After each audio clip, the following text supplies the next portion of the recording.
आहे की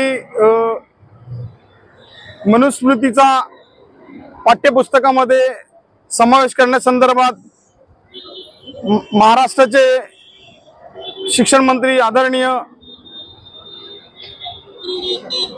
केसरकर साहेब यांनी सांगितलं होतं, त्यांचे स्टेटमेंट दिली होती की मनुस्मृतीचा श्लोकाचा या पाठ्यपुस्तकामध्ये समावेश करणार नाही।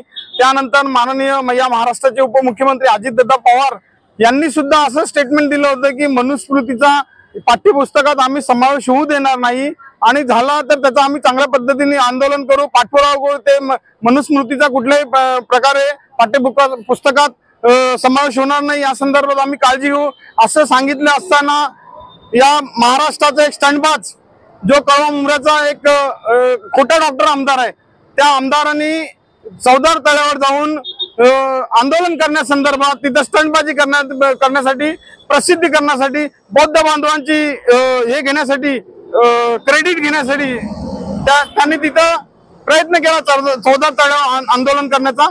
आणि त्या आंदोलनामध्ये आमच्या सगळ्यांचे या भारतीय घटनेचे शिल्पकार आदरणीय डॉक्टर बाबासाहेब आंबेडकर यांचा जो फोटो होता तो फाडला आणि त्या पायदळी तुडवला। त्यासाठी त्या जितेंद्र आव्हाड या आमदाराचा आम्ही विरोध करतोय आणि त्याच्यावर अट्रॉसिटीचा गुन्हा दाखल व्हावा असं आम्ही या पोलीस स्टेशनला निवेदन देऊन आलेलं आहे।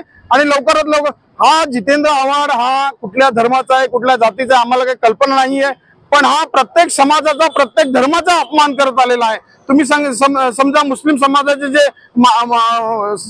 जे मानणारे लोक आहेत, ज्यांना मानतात मुस्लिम समाज ज्यांना मानतात त्या माणसांचा सुद्धा याने अपमान केलेला आहे। तुम्ही पाहिलं तर हिंदू धर्माचे प्रभू श्री रामचंद्र यांचाही त्यांनी मांसाहारी म्हणून अशा पद्धतीने अपमान केलं।